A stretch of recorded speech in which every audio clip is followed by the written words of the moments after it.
ওলো, তোরা কে কোথায় আছিস রে? দেখে যা, দেখে যা, এদিকে যে মহা সর্বনাশ ঘটে গেছে। হা ভগবান, এই কি তোমার বিচার ঠাকুর? মানুষটাকে মরণকালে এতটুকু জল অব্দি মুখে দিতে দিলে না। ও বউ, তাড়াতাড়ি এইদিকে আয়, তাড়াতাড়ি আয়। দেখ, তোর শ্বশুর মশাই দেহ ত্যাগ করেছেন। কোথায় গেল বাড়ির সব ছেলে ছোকরাগুলো? দেখে যা, দেখে যা, তোদের দাদু মারা গিয়েছে।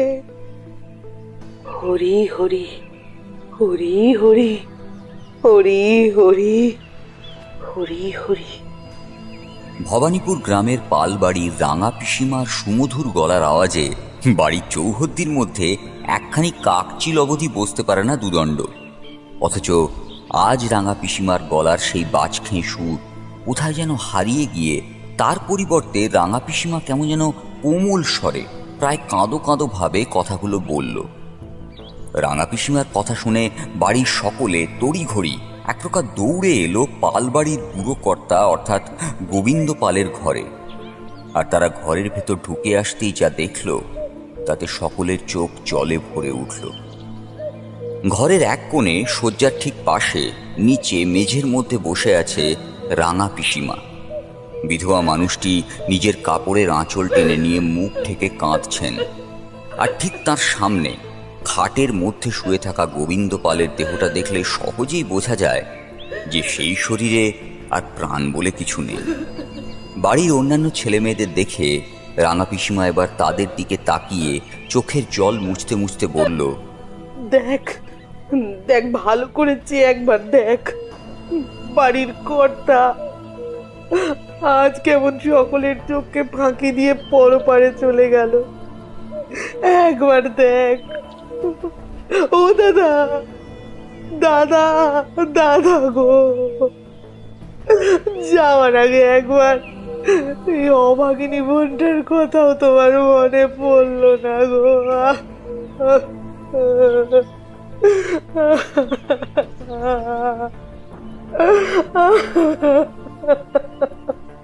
এই কথা বলেই হাউমাউ করে কেঁদে উঠল পালবাড়ির রাঙা পিসিমা। বাড়ির বড় বউ চারুলতা প্রায় দৌড়ে এসে পিসিমাকে জড়িয়ে ধরে কাঁদো কাঁদো সুরে বলল, ও পিসিমা, পিসিমা গো, এইভাবে কাঁদবেন না, উঠুন দেখি, আপনার তো শরীর খারাপ করবে যে। তুই থাম রে বউ, আমার দাদাটা আমায় ছেড়ে চলে গেল চিরতরের জন্য, আর তুই বলছিস আমি কাঁদবো না? কাঁদতে কাঁদতে যদি মরেও যাই তাতেও আমি কান্না ছাড়বো না। ও দাদা গো, মরণকালে একটু জলও পেলে না। ভগবান, তুমি এত নিষ্ঠুর।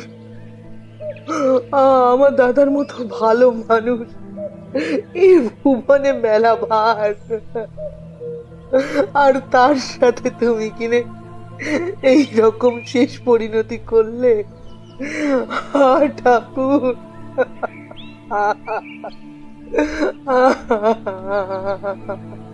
তোরা তোরা কে কোথায় আছিস?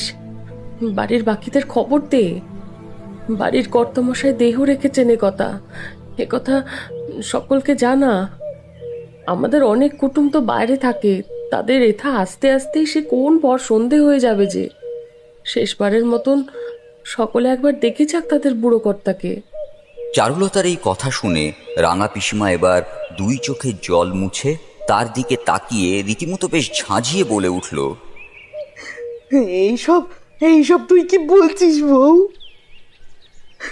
এরপর সকলকে খবর দিবি, তারপর তারা এখানে এলে তবে দাদার মরদেহ সৎকারের জন্য নিয়ে যাবি?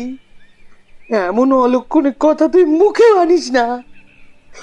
তুই জানিস না আমাদের কত বড় পরিবার, বট গাছের শেকড়ের মতন দূর দূরান্ত অব্দি চারিদিকে ছড়িয়ে ছিটিয়ে আছে আমাদের আত্মীয় স্বজন। তারা আস্তে আস্তে এই যে রাত হয়ে যাবে ততক্ষণ অবধি এইভাবে মরদেহখানে শুয়ে থাকবে নাকি?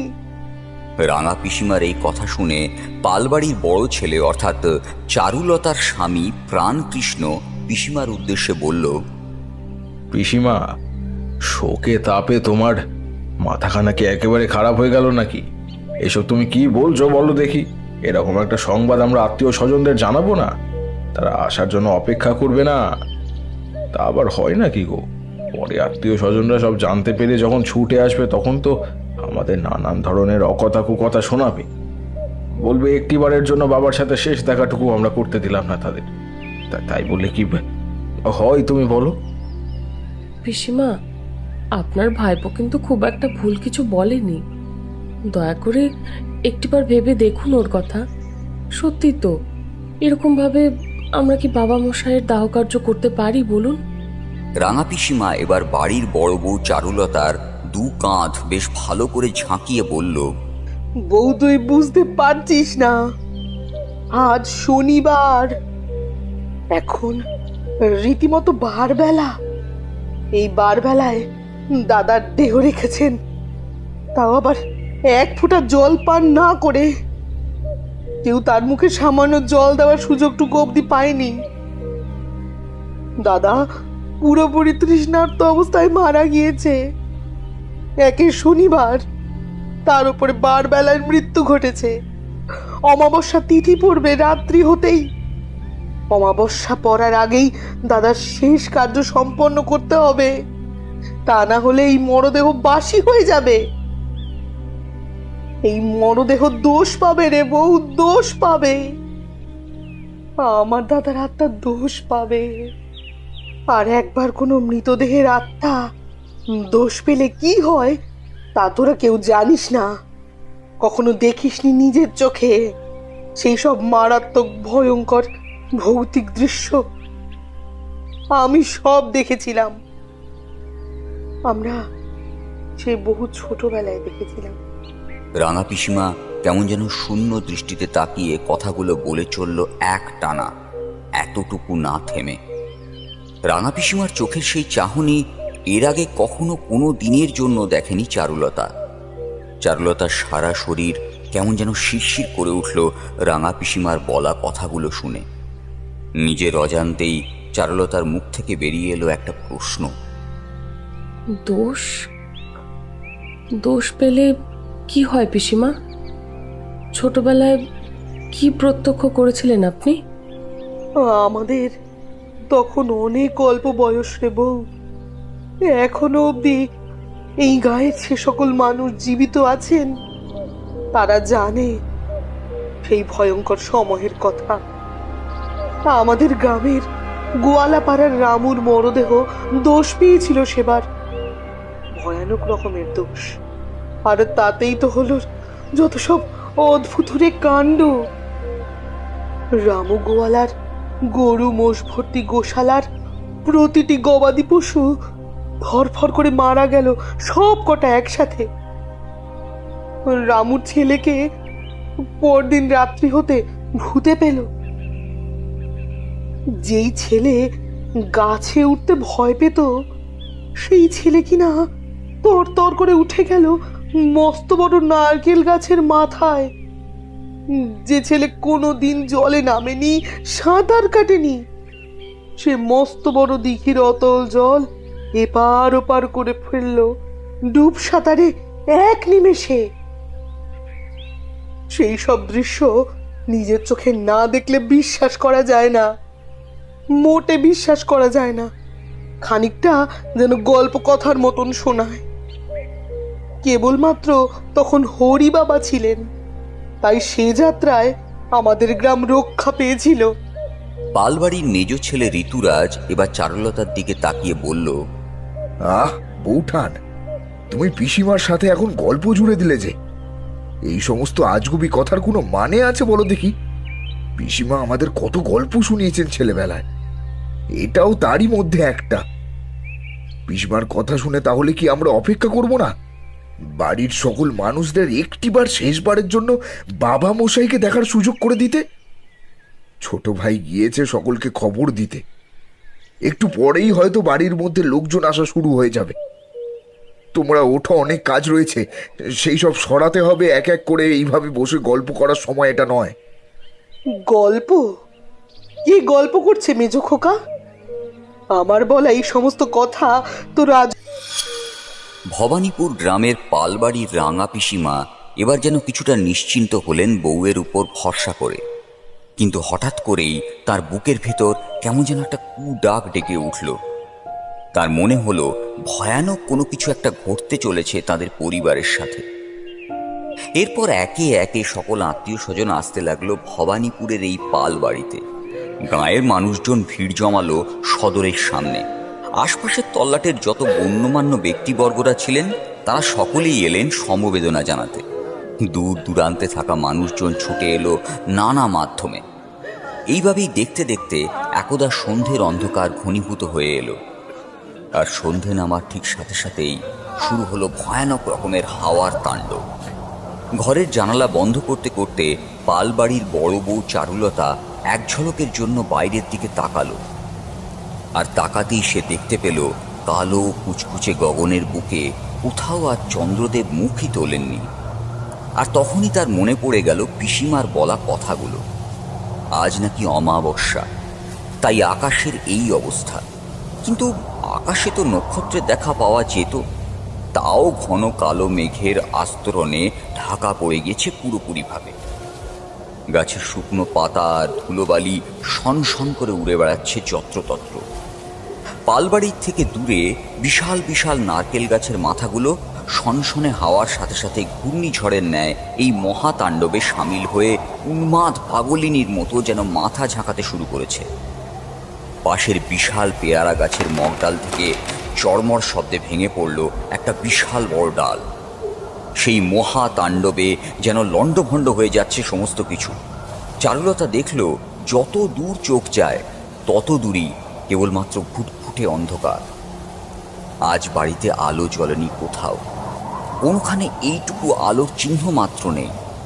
এই নিশি যেন মহা অশুভ কোনো এক কিছুর ইঙ্গিত দিতে চাইছে তাদের। আজকের রাতটা মোটেও ভালো নয়। কালো আকাশের বুকে গর্জে উঠল বিদ্যুতের ঝলক। এক নিমেষের জন্য সবকিছু সাদা হয়ে গিয়ে আবার পুনরায় অন্ধকারে ডুবে গেল। আর তার সাথে সাথেই শুরু হলো মুষলধারে বৃষ্টিপাত। সেরকম মুষলধারে বৃষ্টি খুব একটা চোখে দেখা যায় না।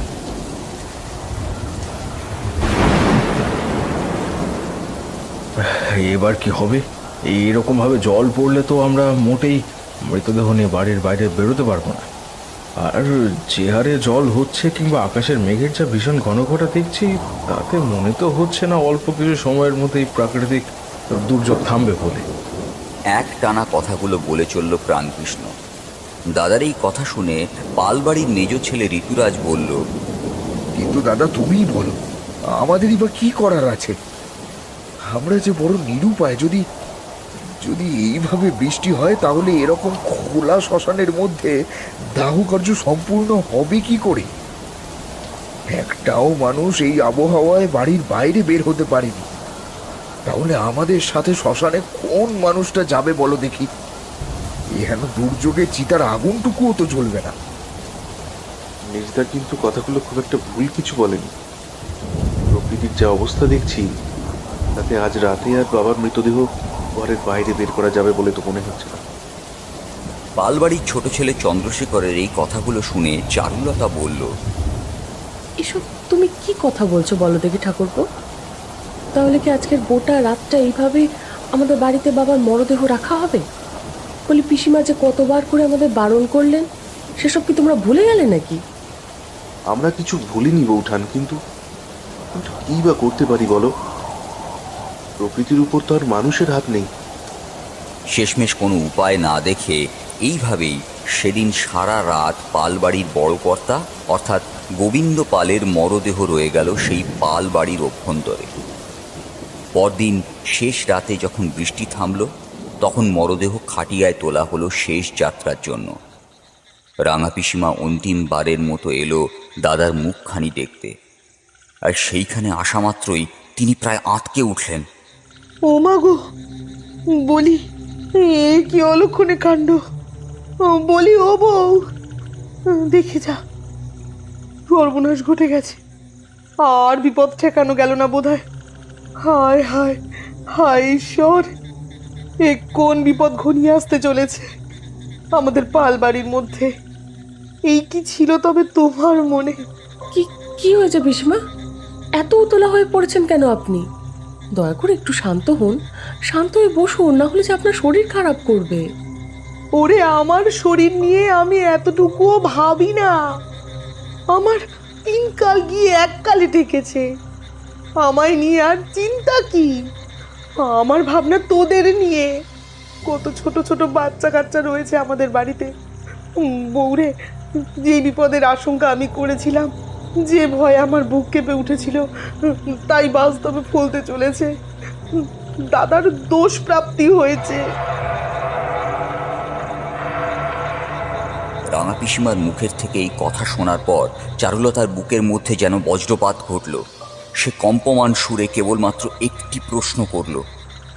আপনি কি করে বুঝলেন পিসিমা যে বাবার মরদেহ দোষ পেয়েছে? ওরে, বুঝি বুঝি, আমি সব বুঝি।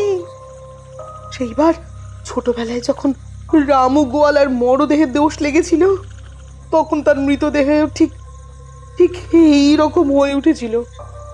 এমন যেন ফ্যাকাশে রঙের, চোখ দুটো সম্পূর্ণ খোলা, মণিগুলো সব জেটে, ঠোঁটের কোণে যেন লেগে আছে বঙ্কিম হাসি। উফ, সেই সবার ভয়ঙ্কর অতীত আমি মনে করতে চাই না। ঈশ্বরই জানেন আমাদের ললাটে কি লেখা আছে। রাঙা পিসিমা আর চারুলতা নিজেদের মধ্যে এই সমস্ত কথা বলা বলি করছিল দূরে দাঁড়িয়ে। বাড়ির পুরুষেরা ততক্ষণে বুড়ো কর্তার মৃতদেহ খাটিয়ার মধ্যে শুইয়ে তুলে নিয়ে চলে গেছে পাল বাড়ির বাইরে। একদল মানুষ হরিনাম সংকীর্তন করছে। এরপর আর কি, বড় কর্তার মরদেহ সৎকারের জন্য সকল প্রস্তুতি নেওয়া হলো। ভবানীপুরের শ্মশানে জ্বলে উঠল চিতার আগুন। আর এদিকে রাঙা পিসিমার বুক যেন একটু একটু করে শুকিয়ে যেতে লাগলো ক্রমাগত এক অনির্বচনীয় ভয়।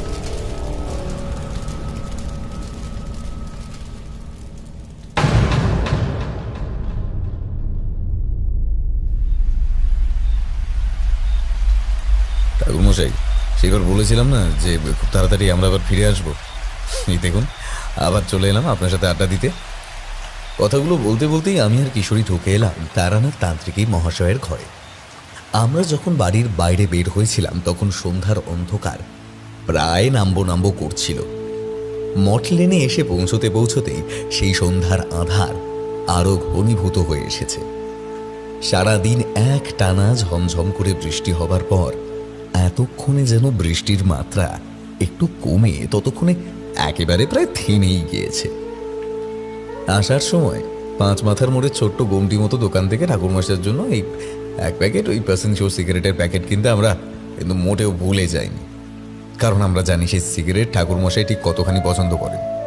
ওই সিগারেট ব্যতীত তিনি কিছুতেই গল্প বলে উঠতে পারেন না। তার গল্পের আসর নাকি কোনো মতে জমজমাট হয়ে ওঠে না। তাছাড়া কিশোরী আসার সময় কিনে এনেছে ওই গরম গরম তেলে ভাজা। আমাদের দেখা মাত্রই ঠাকুরমশাই অত্যন্ত আনন্দিত হয়ে পড়লেন।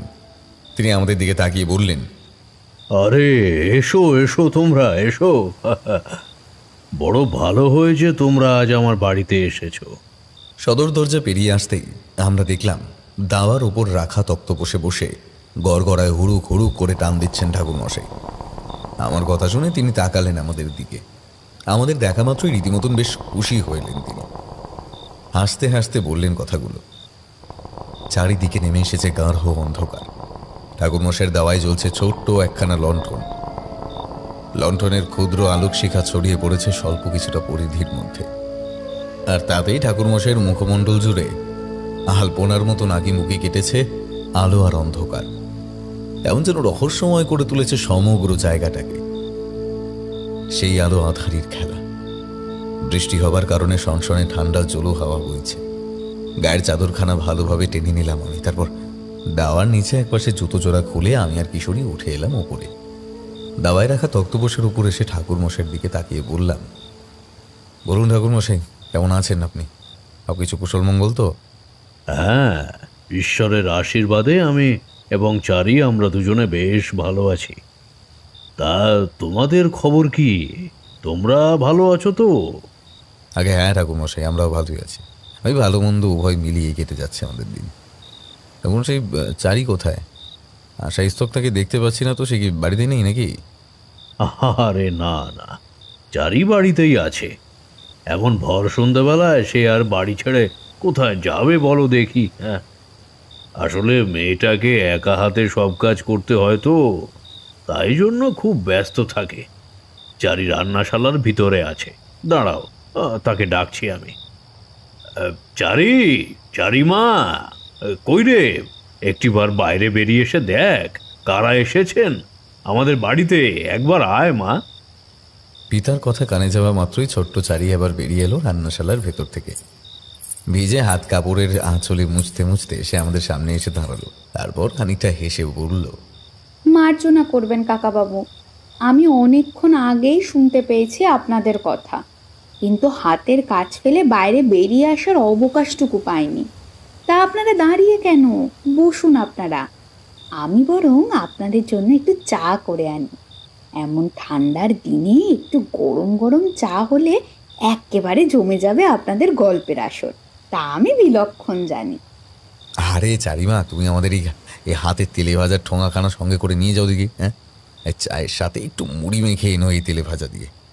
আচ্ছা বেশ, দিন কাকাবাবু, আমি কিছুক্ষণের মধ্যেই আপনাদের জন্য চা আর ভালো করে মুড়ি মাখা বানিয়ে আনছি। আপনারা ততক্ষণে বসে একটু গল্প গুজব করুন নিজেদের মধ্যে।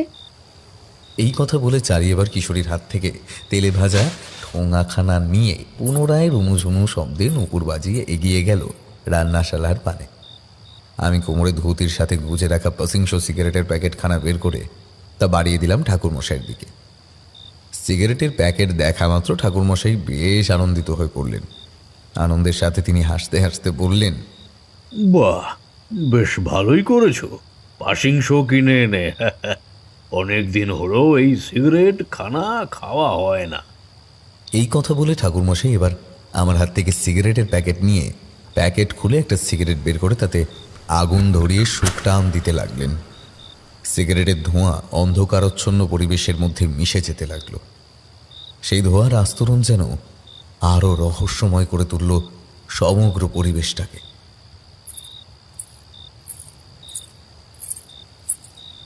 এই নিন কাকাবাবু, আপনাদের চা আর মুড়ি মাখা।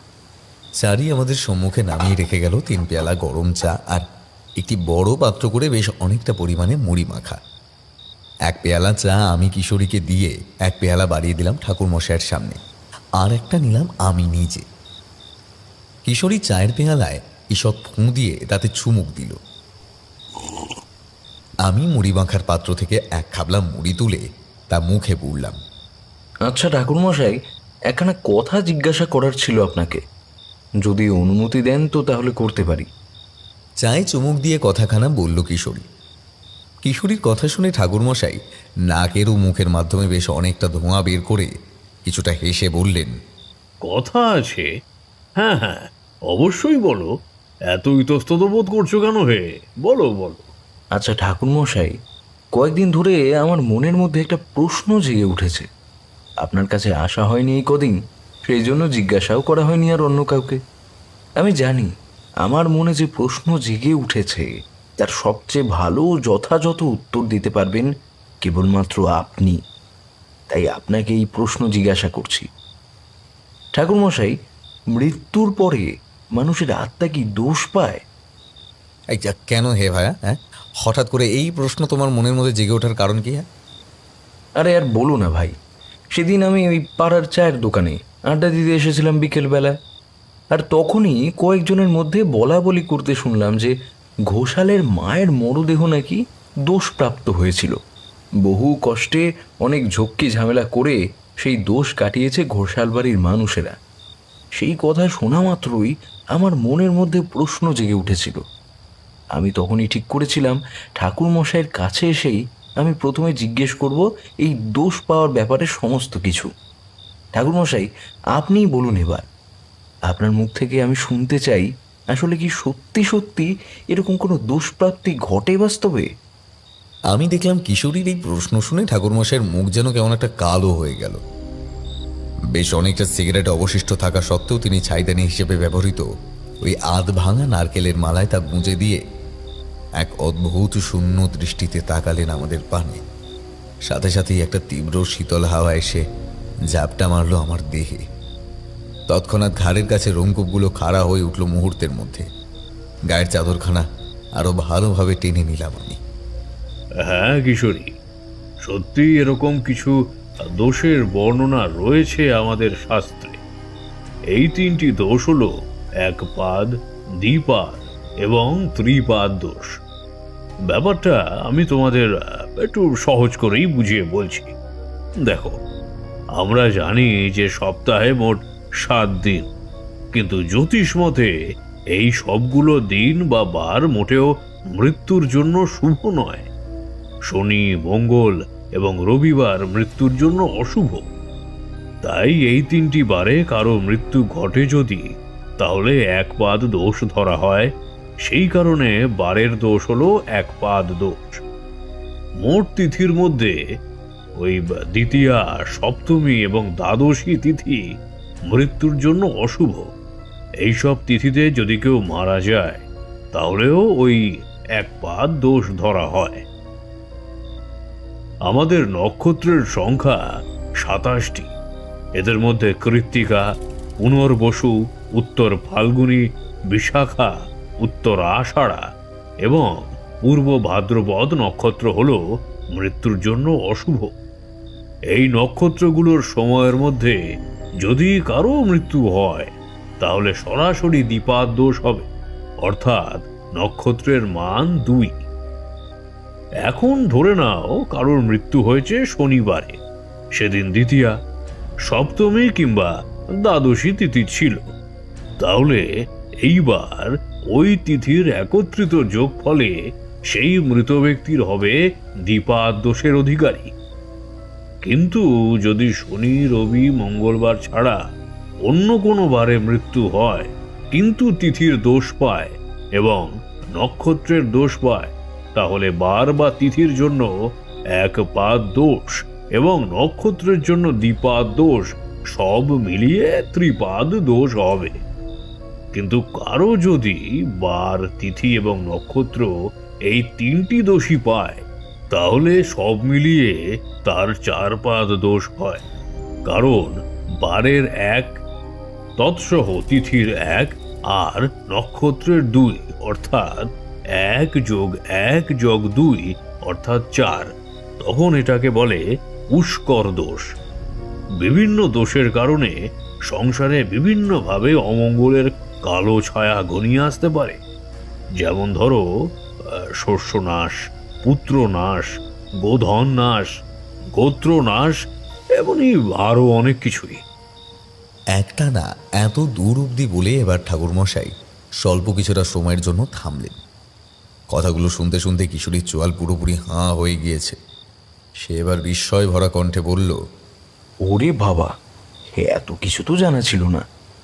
বুঝলে হে কিশোরী, আমি আমার অতীত জীবনে একবার এক মৃত ব্যক্তির এইরকম দোষের ঘটনার মুখোমুখি হয়েছিলাম। ওরে বাবা, কি সেই ভয়ানক ঘটনা! এখনো ভাবলে যেন সারা শরীরে শিহরণ খেলে যায়। ঠাকুরমশাইয়ের এই কথা শুনে আমি আর কিশোরী একে অপরের মুখের দিকে তাকালাম। ঠাকুরমশাইয়ের এই কথার অর্থ হলো একখানা বেশ জমজমাট গল্পের কথা তার মনে পড়েছে। এই সুবর্ণ সুযোগ আমরা কিছুতেই তা হাতছাড়া হতে দিতে চাই না। সেই কারণে কিশোরী মরিয়া হয়ে বলে উঠল, ঠাকুরমশাই, আজ তাহলে বরং সেই কাহিনীর কথাই বলুন না। আমাদের ভীষণ শুনতে ইচ্ছা হচ্ছে সেই ঘটনার কথা। শুনতে চাও? আচ্ছা বেশ, মন দিয়ে শোনো তবে। এই কথা বলে ঠাকুরমশাই এবার চুপ হয়ে গেলেন। আমি বুঝলাম তিনি গোটা বিষয়টাকে মনে মনে একবার সাজিয়ে নিচ্ছেন। মাত্র স্বল্প কিছুটা সময় পর তিনি শুরু করলেন তার গল্প পাঠ।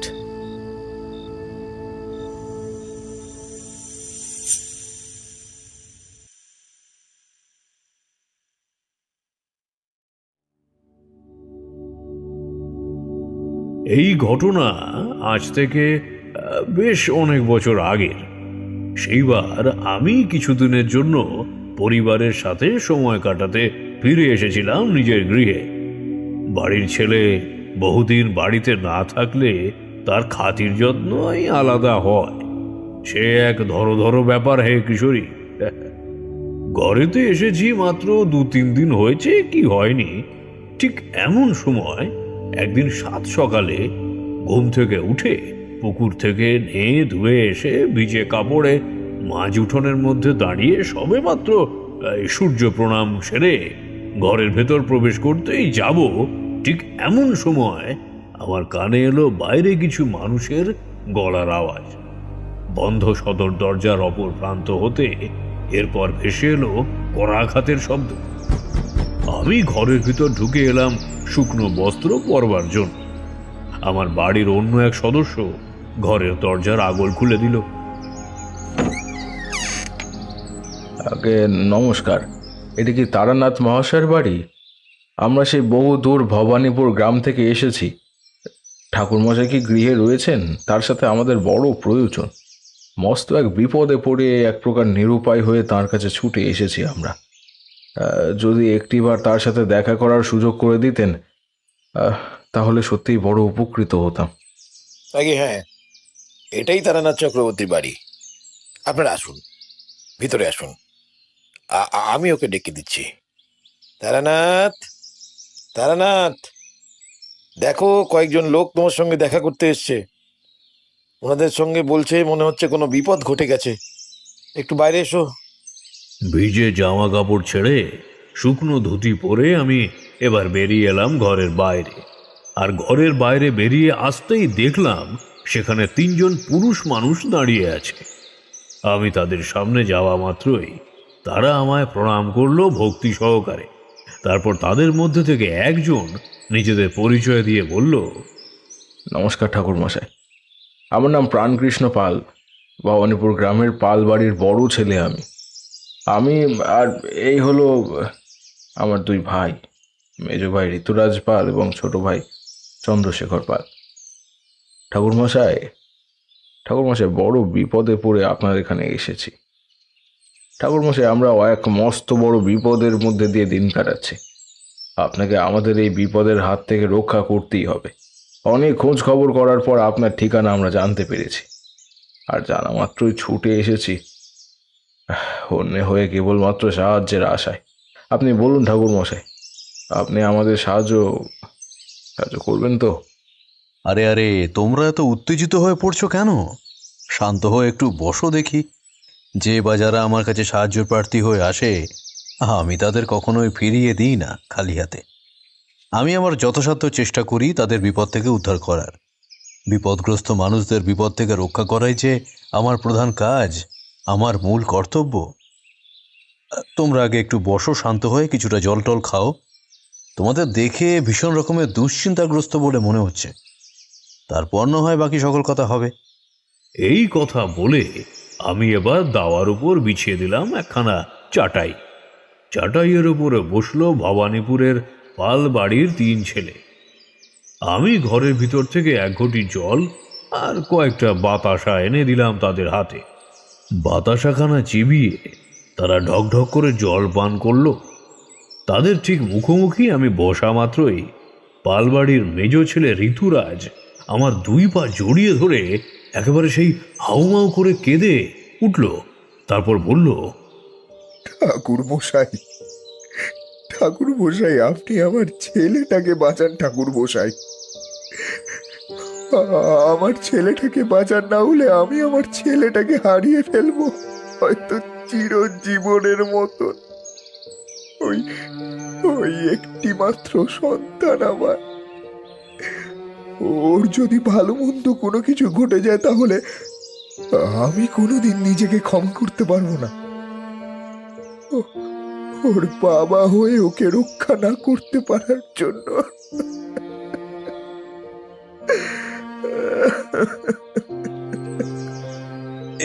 কি করছো তুমি?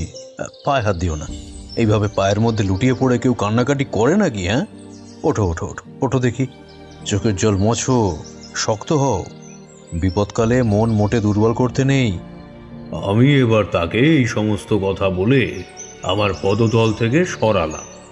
পালবাড়ির বড় ছেলে প্রাণকৃষ্ণ আমার দিকে তাকিয়ে 2 হাত জোড় করে বলল, ঠাকুরমশাই, আমি আপনাকে গোটা বিষয়টা খোলসা করে খুলে বলছি।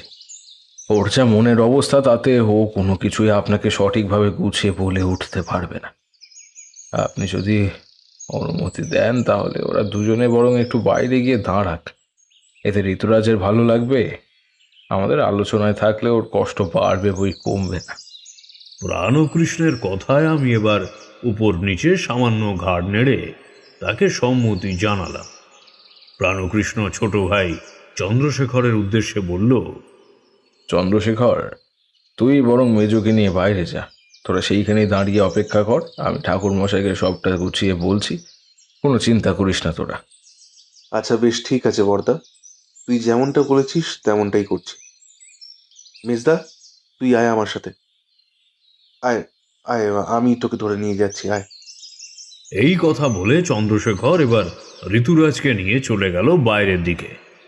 বাড়ির বড় ছেলে প্রাণকৃষ্ণ কপালে সদ্য জন্ম নেওয়া ঘামের কয়েকটা ফোঁটা কম্পমান হাতে মুছতে মুছতে বলল, ঠাকুরমশাই, আমার বাবা গোবিন্দ পাল মারা গিয়েছেন আজ থেকে ঠিক 10 দশেক মতো আগে।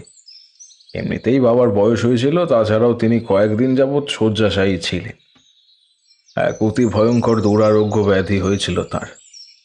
বাবা যেদিন মারা গিয়েছিলেন সেদিন ছিল শনিবার। বারবেলা তার ওপর আবার অমাবস্যা তিথি। সেই জন্যই আমাদের বাড়ির রাঙা পিসিমা বারবার করে আমাদের বলেছিল যেন সন্ধ্যার অন্ধকার নামার পূর্বেই আমরা মরদেহ সৎকারের জন্য বেরিয়ে পড়ি। কিন্তু পিসিমার কথায় তেমনভাবে গুরুত্ব দিইনি আমরা। আমাদের অনেক আত্মীয় স্বজন আমাদের ভবানীপুর গ্রাম থেকে অনেক দূরে দূরে থাকতেন। তাদের আসার জন্য অপেক্ষা করেছিলাম আমরা। সন্ধ্যার সময় প্রকৃতি আমাদের সাথে করলো মস্ত বড় ছলনা। ঝমঝম করে আরম্ভ হলো মুষলধারে বৃষ্টি। সেই বৃষ্টির মাত্রা এতই বেশি যে ঘরের বাইরে বেরোনো কোনো মতে সম্ভব হয়ে উঠল না। এহেন প্রাকৃতিক দুর্যোগে আমরা নিরুপায় হয়ে বাবার মৃতদেহটা ঘরের মধ্যেই রাখলাম, সৎকার আর করা হলো না। পরের দিন শেষ রাতে বৃষ্টি থামলে সেই মরদেহ সৎকার করতে বাড়ির বাইরে নিয়ে যাওয়া হলো।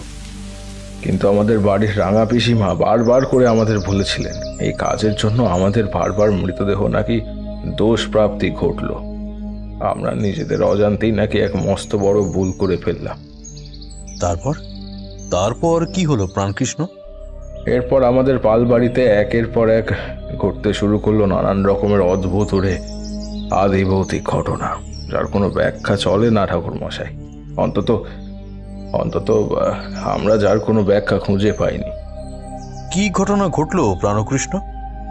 আমার বাবার খুব আদরের 3টি ঘোড়া ছিল ঠাকুরমশাই। কি বলবো আপনাকে, যেমন তাদের গায়ের রং তাদের চেহারাও ঠিক তেমনি। বাবা যতদিন সুস্থ ছিলেন ততদিন ঘোড়াগুলির যত্ন আত্মি লালন পালন সব করতেন নিজের হাতে। ঘোড়াদের খাওয়ানো দাওয়ানো সব কিছুর দায়িত্ব ছিল তার। বাবার মৃত্যুর পরদিন সকালবেলায় উঠে আমাদের মানিক অর্থাৎ যে ঘোড়া দেখাশোনা করত, সে হন্তদন্ত হয়ে এক প্রকার ছুটে এসে আমাদের খবর দিল যে 3টে ঘোড়ায় নাকি একসাথে মারা গিয়েছে, অথচ তাদের শরীরে কোনো রকমের কোনো রোগ জ্বালা কিছু ছিল না ঠাকুরমশাই। তাদের সামান্যতম কোনো অযত্ন হয়নি। বাবার চলে যাওয়ার সাথে সাথেই তার আদরের 3টি ঘোড়া একসাথে মারা যাওয়াটা, কিন্তু তখন কি আর জানতাম যে এটা ছিল সবেমাত্র সূচনা। এরপর আরো অনেক কিছু ঘটতে বাকি ছিল, যার রীতিমতো হাড় হিম করার মতন ব্যাপার স্যাপার। আহা প্রাণকৃষ্ণ, এইভাবে বারে বারে থেমো না, বলতে থাকো।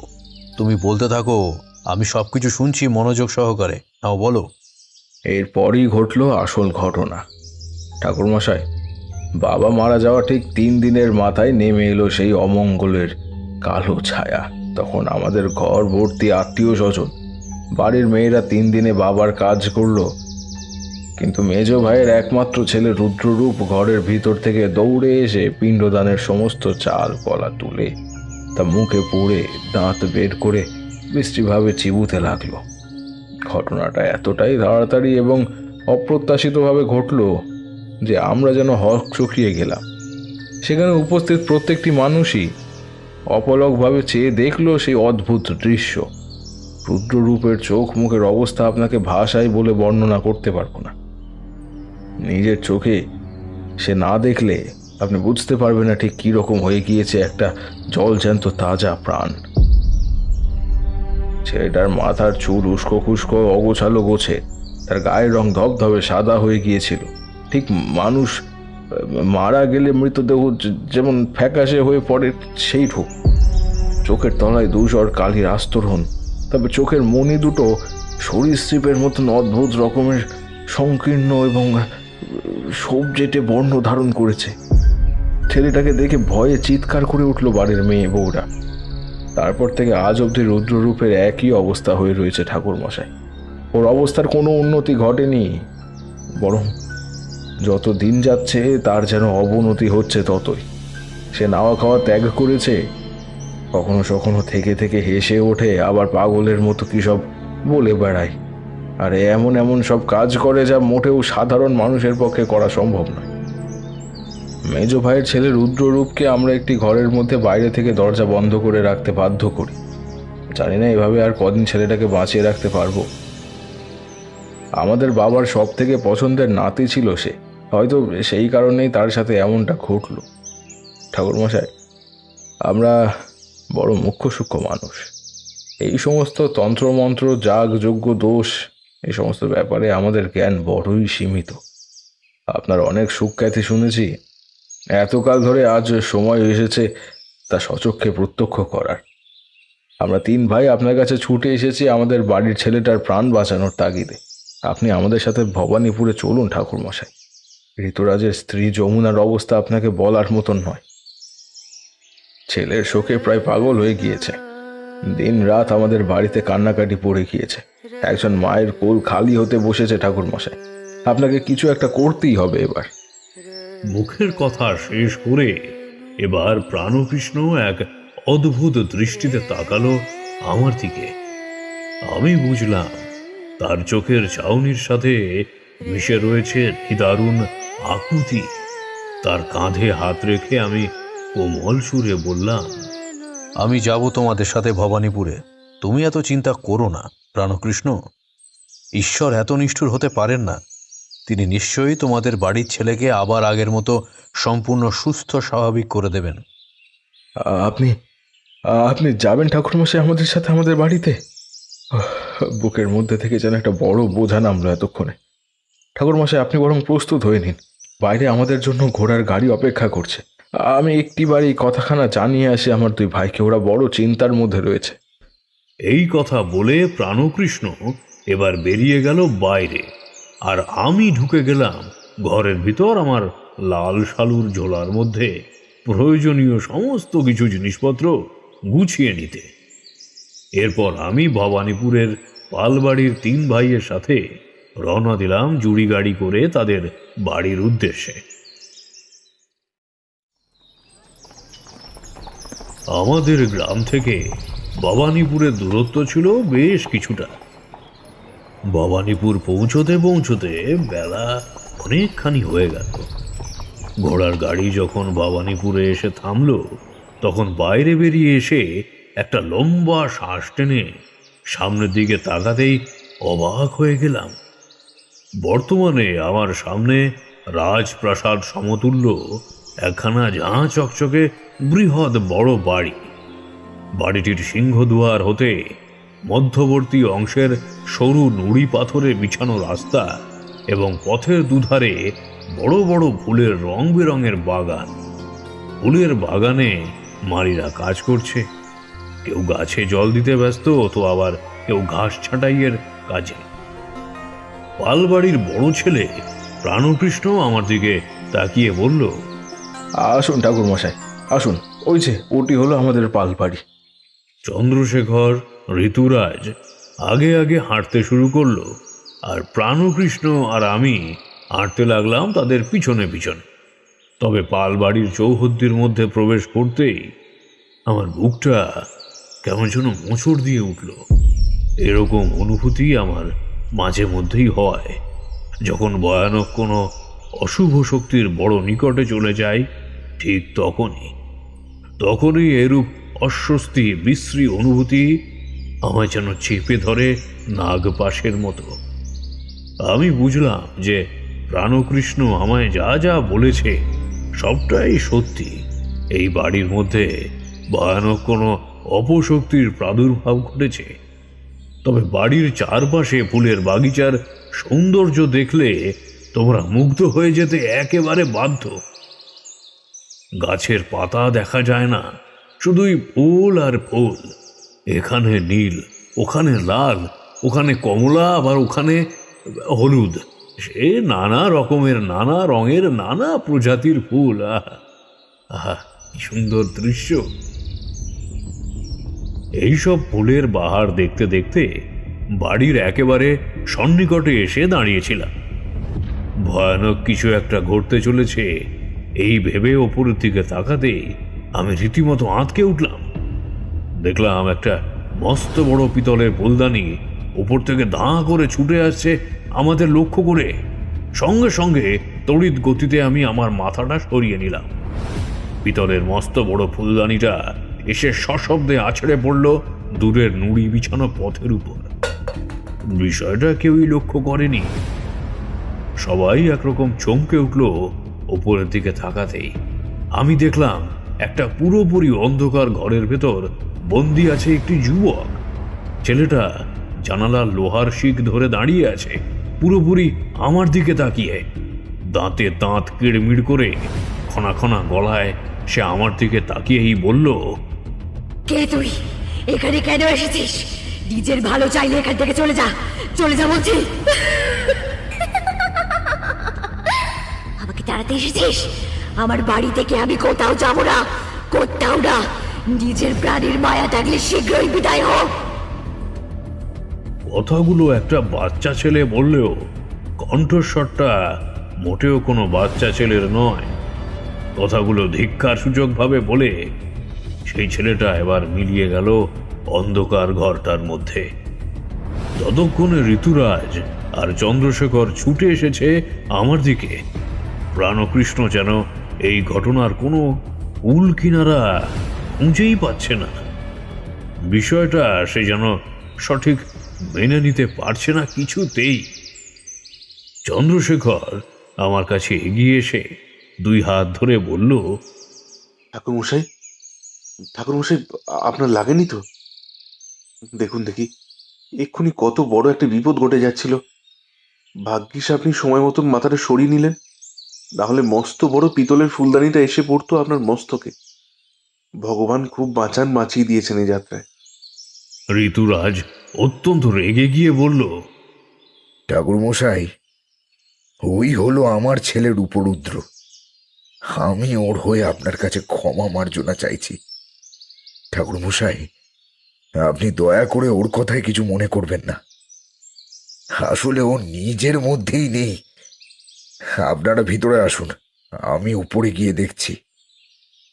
আর একটু হলেই ও কত বড় একটা সর্বনাশ ঘটাতে যাচ্ছিল। আজ মেরেই ওর পিঠের চামড়া আমি তুলে দেবো।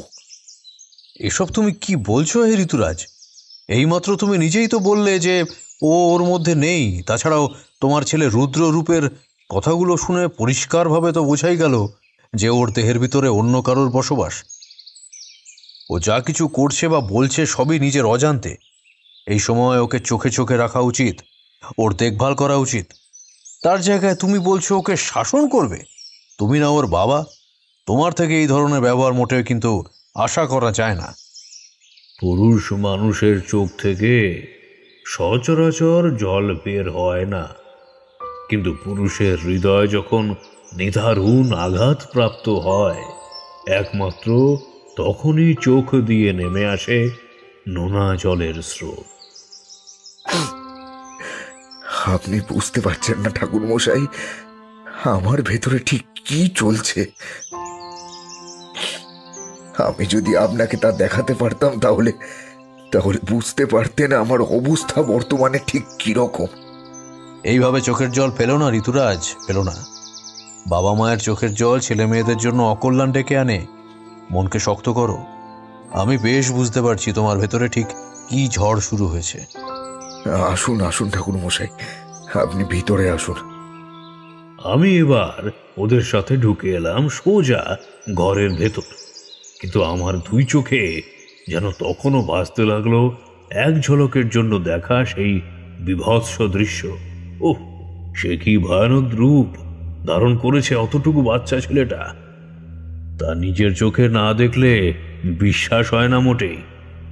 রুদ্ররূপের মাথার লম্বা লম্বা চুল কুঁচকে গিয়ে ছোট ছোট কালো বিষাক্ত গোখরো সাপের বাচ্চার মতো নেমে এসেছে মুখমণ্ডল জুড়ে। চোখ দুটো পুরোপুরি ধবধবে সাদা, অলেখা কাগজের মতো। সেই সাদা চোখে মণি বলে কিছু নেই। ওই চোখের দিকে তাকালে বুকের মধ্যে সহসা যেন দামামা বেজে ওঠে, সমগ্র শরীর শিরশির করে ওঠে। ছেলেটার দাঁতগুলো টকটকে লাল আর খয়েরেটে, তবে মুখটা ধবধবে সাদা। এর থেকে বেশি কিছু আর আমি দেখতে পাইনি। ঘরের ভিতর ঢুকে আসতেই প্রাণকৃষ্ণ পরিচয় করিয়ে দিল সকলের সাথে। ঋতুরাজের স্ত্রী যমুনা ছুটে এসে আমার পায়ের কাছে লুটিয়ে পড়ে অসহায়ভাবে মাথা ঠুকে কাঁদতে লাগলো। আপনার আপনার অনেক প্রশংসা শুনেছি বাবা ঠাকুর। আপনি আপনি আমার ছেলেটাকে বাঁচান। আমার ছেলেটারে আপনি বাঁচানো ছাড়া যে আমার কেউ নেই। ওই একটি মাত্র শিবরাত্রি সলতে আমার, তাও প্রায় নিপতে বসেছে। আপনি ওকে রক্ষা করুন ঠাকুর, দয়া করে আপনি ওকে বাঁচান। ছি ছি ছি মা, ওঠো ওঠো, তুমি এভাবে মাথা ঠুকো না। আমি এখানে এসেছি তোমার ছেলেকে সুস্থ করে তোলার জন্যই। তুমি আগে ওঠো দয়া করে। ঋতুরাজের স্ত্রী যমুনা মাথা তুলতেই আমি দেখলাম তার কপালের বেশ কিছুটা অংশ ফেটে গিয়েছে। সেই স্থান হতে ফোঁটা ফোঁটা তাজা রক্ত নেমে আসছে, আর তাতেই ভেসে যাচ্ছে কপাল ও তার চোখ মুখ। আহা ঈশ্বর, দেখো দেখি কাণ্ড! কি ভয়ানক অঘটনটাই না ঘটালে তুমি। এই তোমরা কে আছো? তাড়াতাড়ি রক্ত বন্ধের ব্যবস্থা করো। আমার এই কথা শুনে ও যমুনার কপাল হতে নেমে আসা রক্তস্রোত দেখে পালবাড়ির বড় বউ চারুলতা এবার দৌড়ে এসে খানিকটা গাঁদাল পাতার রস যমুনার কপালে চেপে ধরে কাপড়ের আঁচল থেকে কিছুটা কাপড়ের অংশ কেটে তা ভালোভাবে বেঁধে দিল। তারপর জায়ের দিকে তাকিয়ে বলল, হ্যাঁ রে মেজো, তোর কি কোনো আক্কেল জ্ঞান নেই? এইভাবে কেউ নিজের মাথা ফাটায়? বলি, এখন আমাদের শান্ত থাকতে হবে রে। এখন যদি আমরা হটকারিতায় নিজেদের কোনো বিপদ ঘটাই, তাহলে বাড়ির মানুষগুলোর কি অবস্থা হবে ভেবে দেখেছিস? ওরা রুদ্ররূপকে নিয়ে ব্যস্ত হয়ে পড়বে নাকি আমাদের নিয়ে ব্যস্ত হয়ে পড়বে বলতো? ঠাকুর মশাই, আপনি আপনি বসুন। অনেকটা রাস্তায় এসেছেন, তারপর আসার পর থেকে তো আপনার সাথে কিছু কম কাণ্ড ঘটলো না। বসুন, আপনি বসুন। চারুলতা, তুমি মেজ বৌমাকে ঘরে নিয়ে যাও, আর ঠাকুর মশাইয়ের জন্য একটু জল খাবারের ব্যবস্থা করো। ওহে প্রাণকৃষ্ণ, আমাকে নিয়ে এতটা উতলা হয়ে পড়ো না হে। আমাকে নিয়ে এত ব্যতিব্যস্ত হয়ে পড়ার মতো কিছুই হয়নি। আমি এখন কিছু খাবো না, এতটুকু। খিদে তৃষ্ণা কোনোটাই আমার পাইনি। তাই বললে কি আর হয় ঠাকুরমশাই? আপনি আমাদের বাড়িতেই প্রথমবার এলেন। আপনার আপ্যায়ন না করলে আমাদের যে মহা পাপ হবে। এই কথা বলে চারুলতা এবার যমুনাকে নিয়ে গেল ঘরের ভেতর। তারপর রান্নাশালার ভেতর থেকে বেশ অনেক রকমের খাবার আর এক গ্লাস জল এনে রাখলো আমার সম্মুখে।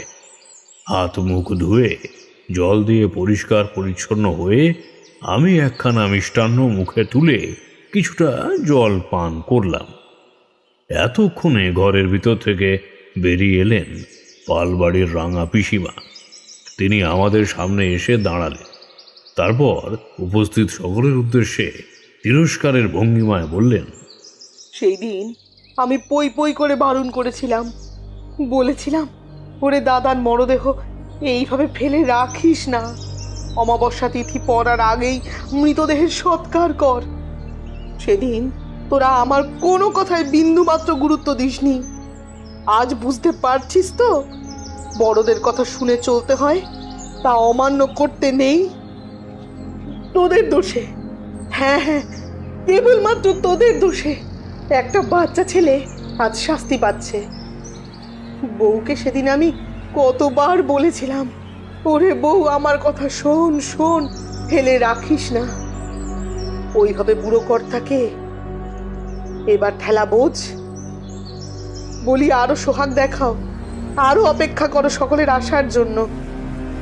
আমি আমি আজ তোদের সবাইকে বলে দিলাম, এর পরিণতি ভয়ানক আরো কিছু ঘটতে চলেছে।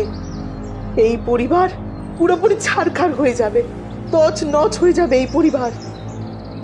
আমার দাদার আত্মা দোষ পেয়েছে, আর মানুষের আত্মা দোষ পেলে সে নিজের কাছের মানুষ পরের মানুষ বোঝে না। তখন ওই আত্মা নির্বিচারে ক্ষতি করে সকলের, তোদেরও ক্ষতি করবে। কেউ বাঁচবি না, কেউ বাঁচবি না তার হাত থেকে, তোরা কেউ বাঁচবি না।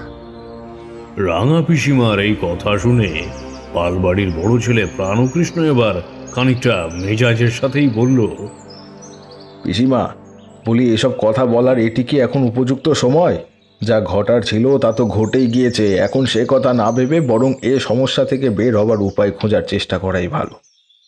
তোমার বয়স হয়েছে, তুমি ঘরে যাও। এমনিতেই নানান রকমের মানসিক অশান্তিতে আমাদের কারোর মাথা ঠিক নেই। কে কি বলে ফেলবে হয়তো, সেই সব কথা তোমার মোটেও ভালো লাগবে না। তার থেকে ভালো তুমি বরং নিজের ঘরে চলে যাও। প্রাণকৃষ্ণের এই কথা শুনে বৃদ্ধার দুই চোখে যেন দপ করে আগুন জ্বলে উঠল। অত্যন্ত ক্রোধিত হয়ে সেই বৃদ্ধা এবার বললেন, এখনো শিক্ষা হয়নি তবে তোদের? ঠিক আছে, এর ফল তোরা হাতে নাতে পাবি, হাতে নাতে পাবি। এই কথা বলে রাঙা পিসিমা এবার চলে গেলেন তার নিজের ঘরের দিকে। আচ্ছা প্রাণকৃষ্ণ, আমি তোমাদের এই গোটা বাড়িটা ও বাড়ির চারপাশটা একটু ঘুরে দেখতে চাই। তোমাদের মধ্যে থেকে কেউ যদি আমায় গোটাটা ঘুরিয়ে দেখাতে তাহলে খুবই ভালো হতো। বিশেষ করে সেই কক্ষে যেতে চাই যেখানে তোমার বাবার মৃত্যু ঘটেছিল। আমার বাবা যে ঘরে থাকতেন সেখানেই তিনি মারা গিয়েছিলেন ঠাকুর মশাই। আসুন, আপনি আসুন আমার সাথে, আমি আপনাকে গোটা ঘরটা ঘুরিয়ে দেখাচ্ছি। এই কথা বলে প্রাণকৃষ্ণ আমায় ঘুরিয়ে দেখাতে লাগলো সমস্ত পালবাড়ির প্রতিটা কক্ষ এবং পালবাড়ির বাইরের চারপাশ। সব কিছু ঘোরাঘুরি করার পর আমি এসে উপস্থিত হলাম সেই কক্ষের সামনে যেখানে পালবাড়ির বুড়ো কর্তা অর্থাৎ প্রাণকৃষ্ণের বাবা গোবিন্দ পাল থাকতেন। ঘরের বন্ধ দরজা খোলা মাত্রই কেমন যেন একটা উৎকট ভ্যাবসা গন্ধ আমার নাকে এসে ঠেকল। ঘরের ভেতর ঢুকে বন্ধ জানালার কবাট খুলে দিল প্রাণকৃষ্ণ, আর সাথে সাথে বাইরের সূর্যলোকের পড়ন্ত বেলার গধূলির আলো হুড়মুড়িয়ে ঢুকে গেল কক্ষের অভ্যন্তরে। আসুন ঠাকুর মশাই, আপনি ভিতরে ঢুকে আসুন। এই হলো সেই ঘর যেখানে আমাদের বাবা শেষ নিঃশ্বাস ত্যাগ করেছিলেন। প্রাণকৃষ্ণের আহ্বানে সাড়া দিয়ে আমি এবার সব মতিসূচকভাবে উপর নিচে সামান্য মাথা নেড়ে সেই কক্ষের ভিতর প্রবেশ করলাম। ঘরটা বেশ বড়সড় প্রকৃতির। ঘরের মাঝখানে রয়েছে দামি শালকাঠের পালঙ্ক। পালঙ্কের উপর সুন্দরভাবে টান টান করে বিছানো আছে দামি চাদর। ঘরের দেওয়ালে টাঙানো রয়েছে বড় বড় তৈলচিত্র। তার মধ্যে একটি চিত্রের প্রতি আমার দৃষ্টি আটকে গেল। প্রাণকৃষ্ণ আমার দিকে তাকিয়ে বলল, ওটা হচ্ছে আমার বাবার ছবি ঠাকুর মশাই। হ্যাঁ প্রাণকৃষ্ণ, তা আমি তোমার বলার আগেই বিলক্ষণ বুঝতে পেরেছি। ছবির মধ্যে আটকানো ফুলের মালা আর ছবির মধ্যে থাকা মানুষটির কপালে সদ্য পরানো চন্দনের ফোঁটা দেখে। এই কথা বলে আমি আরও বেশ খানিকটা এগিয়ে গেলাম সেই ছবিটির দিকে। বেশ বড় আকারের একটি ছবি। ছবির মধ্যে থাকা স্বচ্ছ কাঁচের অপর প্রান্ত থেকে যেন হোগলা দাঁতে হাসছেন বৃদ্ধ গোবিন্দ পাল। ভদ্রলোকের মাথা ভরা সাদা চুল, তবে সামনের দিকটা কিছুটা ফাঁকা ফাঁকা। চওড়া কপাল, সাদা কালো ভ্রু, চোখের মনি বয়সজনিত কারণে ঘোলা ঘোলা। শিশুদের মতো প্রাণ খোলা এক পবিত্র হাসি হাসছেন তিনি। এই সমস্ত কিছু খুঁটিয়ে পর্যবেক্ষণ করতে আমি অত্যন্ত ব্যস্ত ছিলাম। ঠিক এমন সময় চোখের জল মুছে প্রাণকৃষ্ণ ছবির দিকে খানিকটা এগিয়ে এসে ফস শব্দে একখানি দেশলাই কাঠি ছেলে একটি সুগন্ধি ধূপ ধরিয়ে তা বাবার ছবির সামনে গেঁথে দিয়ে বলল, কোথা থেকে যে এইসব ঘটে গেল ঠাকুরমশাই, তাই কেবল বুঝে উঠতে পারছি না আমরা। প্রাণকৃষ্ণ, আর কিছুক্ষণ সময়ের মধ্যে সন্ধ্যার অন্ধকার নামতে চলেছে খুব তাড়াতাড়ি। সেদিন সন্ধেবেলায় যে ঘরে তোমাদের বাবা শেষ নিঃশ্বাস ত্যাগ করেছিলেন, অর্থাৎ এই ঘরে বসে একটা গণনা করব আমি। তুমি যেহেতু এই বাড়ির বড় ছেলে, তাই সেই গণনায় তোমাকে থাকতে হবে। আচ্ছা, বেশ, ঠিক আছে ঠাকুরমশাই, আমি থাকবো আপনার সাথে। কিন্তু ঠাকুরমশাই, আমি কি জানতে পারি কি জন্য আপনি এই গণনার সিদ্ধান্ত নিলেন? প্রাণকৃষ্ণ, আমি এই গণনার মাধ্যমে জানতে পারবো মৃত্যুর পর তোমাদের বাবার আত্মার ঠিক কতখানি দোষপ্রাপ্ত হয়েছেন সেই বিষয়ে। তিনি কি দোষ পেয়েছেন, কতখানি দোষ পেয়েছেন, এই সব কিছুই না জানলে এই সমস্যার সমাধান করা মোটেও সম্ভব নয়। বাহ, এ তো অতি উত্তম কথা ঠাকুরমশাই। আমাদের কোনো আপত্তি নেই, আপনার যেটা যা মনে হয় আপনি তাই করুন। শুধু এই ঘোর সংকট থেকে আমাদের মুক্তি দিন। সত্যি আমরা বড় ক্লান্ত হয়ে পড়েছি। এই সমস্ত কিছু আর মেনে নিতে পারছি না আমরা কোনো মতে। আচ্ছা প্রাণকৃষ্ণ, তুমি কি তোমাদের বাড়ির প্রত্যেকটা ঘর আমাকে দেখালে? কোনো ঘর বাদ পড়ে যায়নি তো? হ্যাঁ ঠাকুরমশাই, মোটামুটি আমাদের এই পাল বাড়ির ভিতরে যতগুলি কক্ষ রয়েছে তার সবকটি আপনাকে ঘুরিয়েছি, কেবলমাত্র 2টি কক্ষ ব্যতীত। একটি কক্ষে রয়েছে মেজ ভাইয়ের ছেলে রুদ্ররূপ, যাকে বাইরে থেকে দরজা বন্ধ করে রাখা হয়েছে। সেই ঘরে আপনার না যাওয়াই শ্রেয় ঠাকুরমশাই। মস্ত বড় একটা বিপদের হাত থেকে আপনি রক্ষা পেয়েছেন। আপনি যদি তার কক্ষে প্রবেশ করেন আর সেটা দেখে যে যদি আপনার ওপর পুনরায় আক্রমণ করে বসে, আমি সেই জন্যই আপনাকে ওই বন্ধ ঘরে নিয়ে যাইনি। আর একটি কক্ষ হলো রাঙা পিসিমার ঘর। পিসিমা আমাদের কথায় রাগ করে ঘরের দরজা বন্ধ করে বসে আছেন। এই সময় আমরা শত অনুরোধ করলেও তিনি কক্ষের দরজা খুলবেন না। আপনি তো বিচক্ষণ মানুষ, নিশ্চয়ই বুঝতে পারছেন পিসিমার সমস্যাটা কোনখানে। আসলে বয়স হয়েছে তো, তার উপরে আবার সদ্য দাদা মারা গিয়েছে। ঘরের মধ্যে যা সব কাণ্ড শুরু হয়েছে, সব মিলিয়ে একেবারে মাথা ঠান্ডা রাখতে পারছেন না তিনি। দরজা খোলার জন্য অনুরোধ করতে গেলে তিনি যদি আবার নানান ধরনের অলক্ষণে কথাবার্তা শোনান কিংবা গালিগালাজ করে বসেন, সেই অপমানের ভয়ই তো আপনাকে আর ওই কক্ষ ঘুরিয়ে দেখানোর সাহস আমি পাইনি। আচ্ছা আচ্ছা, বেশ, ঠিক আছে প্রাণকৃষ্ণ, আমি সব কিছুই বুঝতে পারছি। এতে এত ইতস্তত বোধ করার কিংবা সংকোচ বোধ করার কিছু নেই। আমি বরং পরে তোমার রাঙা পিসিমার রাগ ভাঙলে তিনি নিজে থেকে ঘরের দরজা খুললে তখন একবার সে ঘরকে ঘুরে দেখে আসবোক্ষণ। সেই সব নিয়ে তোমায় ভাবতে হবে না। তুমি প্রস্তুত থেকো, আজ সন্ধ্যেবেলায় আমার সাথে একবার এই ঘরে আসতে হবে তোমায় সেই ব্যাপারে। সন্ধ্যা হতে এখনো বেশ কিছুটা সময় বাকি আছে। চলো এবার বরং এই ঘর থেকে বেরোনো যাক। আসুন ঠাকুরমশাই, আসুন।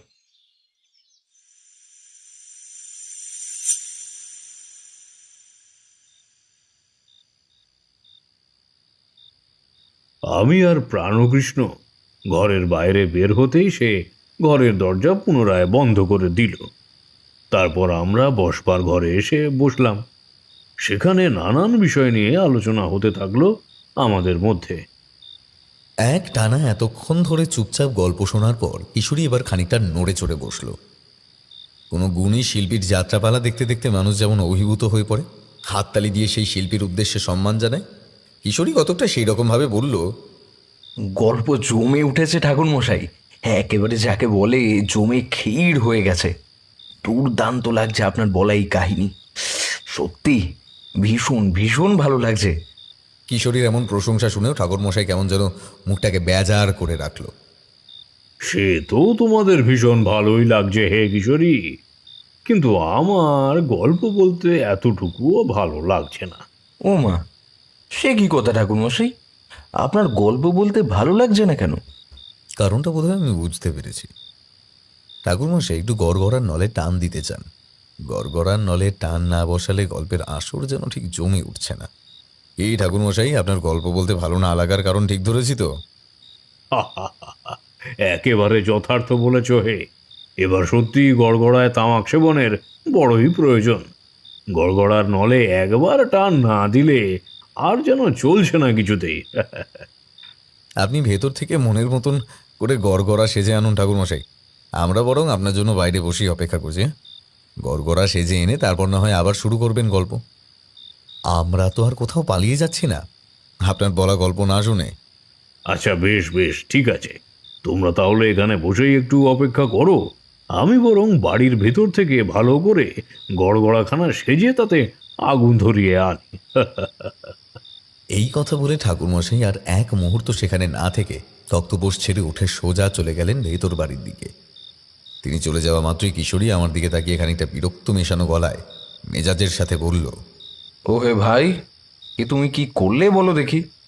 বলি ঠাকুর মশাইকে ওরকমভাবে ভেতর বাড়িতে যাওয়ার জন্য উস্কানোর কি প্রয়োজন ছিল? কিশোরী, তুমি আমার উপর বেকার রাগ করছো। তুমি বুঝতে পারছো না, ঠাকুরমশাইয়ের মন বড়ই চঞ্চল হয়ে পড়েছিল। গড়গড়ায় টান না দিলে তিনি কিছুতেই আর শান্ত হয়ে ধীর স্থিরভাবে গল্প বলতে পারতেন না। তিনি সঠিকভাবে গল্প বললে তবেই তো গল্পের আসল মজা উপভোগ করতে পারবো নাকি। আর আমরা সেই জন্যই তো আমি তাকে বললাম এই ভেতর বাড়ি যাওয়ার কথা। তুমি এত বিরক্ত হো না, একটু ধৈর্য ধরে বসো তো। কথায় বলে না, সবুরে মেয়া বলে। চলো এই সময় বরং আমরা একটু ধূমপান করি। ভাই কিশোরী, দুখানি সিগারেট বের করো দেখি, আগুন ধরাও। আমার কথা শুনে কিশোরী এবার যেন একটু শান্ত হলো। ভাবনা চিন্তা করে হয়তো বুঝতে পারলো যে আমি যা করেছি তা সঠিক কাজই করেছি। ধুতির সাথে গুঁজে রাখা সিগারেটের প্যাকেট বের করে তার মধ্যে একটা থেকে দুটো সিগারেট তুলে নিয়ে সে একটা দিল আমাকে আর অপর একটা নিল নিজে। তারপর তাতে আগুন ধরিয়ে সুখ টান দিতে লাগলাম আমরা মনের সুখে। আমাদের সিগারেট খাওয়া সমাপ্ত হলে অবশিষ্ট সিগারেটের ফিল্টার দুটি আমরা ছুঁড়ে ফেললাম মাঝ উঠোনের দিকে। আরও বেশ কিছুটা সময় বসে অপেক্ষা করার পর ঠাকুরমশাই জ্বলন্ত করগড়া হাতে নিয়ে চওড়া হাসি হাসতে হাসতে আমাদের দিকে এগিয়ে এলেন। তারপর তক্তপোষের উপর বেশ জাঁকিয়ে বসলেন তিনি। আহ, এই একটি জিনিসই যা আমায় বড় তৃপ্তি দেয়, বড়ই তৃপ্তি দেয়। ঠাকুরমশাই, এবার তাহলে গল্পের পরবর্তী অংশ বলতে শুরু করুন। শোনার জন্য তো একেবারে ব্যাকুল হয়ে পড়েছি। আরে আরে, বলবো বলবো, এত ব্যাকুল হয়ে পড়ছো কেন? বলবো বলবো, সব বলবো। এই কথার পর ঠাকুরমশাইয়ের মুখের উপর আর কিছুই বলতে পারল না কিশোরী।